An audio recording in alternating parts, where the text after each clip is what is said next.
Hello everyone, hope you're all doing well. So as some of you might know, a couple of months ago we moved house and this is our new house, and more importantly this is our new garden. Now I've never really had a house with a garden before, and this one's not massive. It's got about 3 by 3 meters of grass, and then it's got a pathway, it's got some decking, it's got a shed.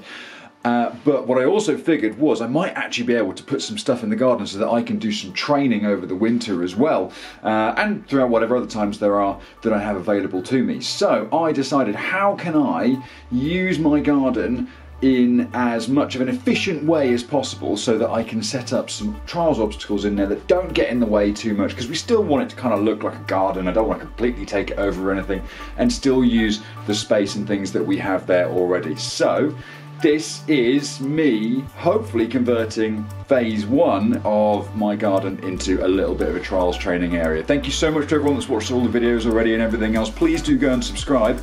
And right, let's go and move some pallets into my garden.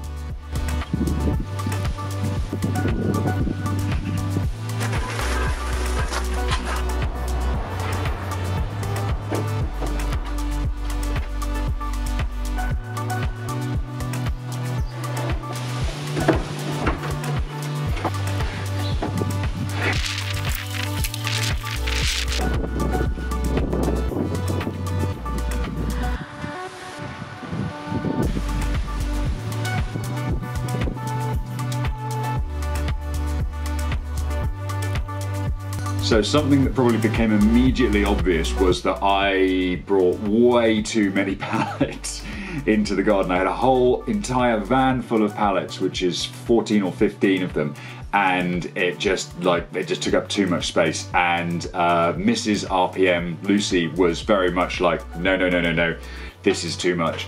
And I agreed, absolutely. So I got rid of about half the pallets straight away. I also had to do, as you might notice, a little bit of tree pruning, because there's like an overhanging branch right where I had the pallets stacked, because I needed to make the most of that run up, and it was the only place I could really put them. So yeah, went up there and lopped a little bit off that tree. I hope my landlord doesn't mind too much. But that now leaves enough space for me to get a decent up to front, hopefully a decent side hop and everything else.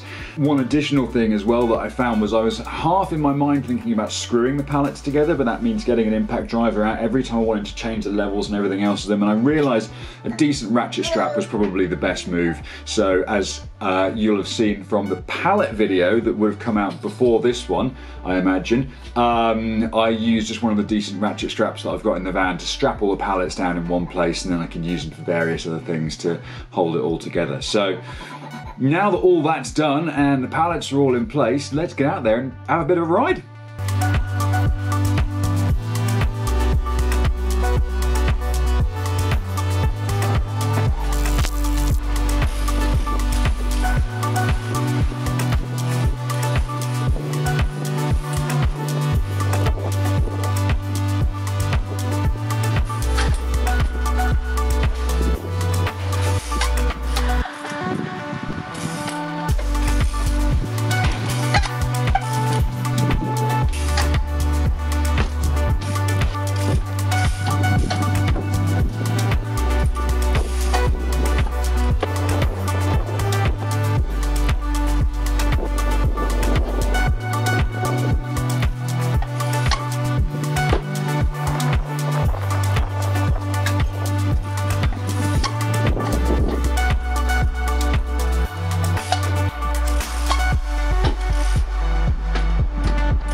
Thank you so much to everyone that watched this video. I hope you enjoyed it. I hope it gave you a little bit of stoke to go out there and build something if you've got a little bit of space. We love building stuff. If you've watched this channel, then we've built so many weird big things in the barn, and there's so much stuff we've done way back before that as well. The thing that I think is actually really worth pointing out is that Trials is one of these things where it seems like you need loads of obstacles and stuff like that, but actually, as I've demonstrated, with only sort of 6 or 7 pallets, you can make stuff into all different kinds of shapes and things and make it really fun and different, and you don't have to cover an entire garden space. And in fact, by moving a few pallets around and stuff, firstly you can create lots of different obstacles like gaps and ups and all sorts of things like that, but it also, you know, helps keep you warm and, you know, like saves you from going to the gym because you're lifting things and moving them around and stuff. So I think there's lots of benefits to doing it that way rather than having a big sprawling mess that just covers all the space that you've got, which is,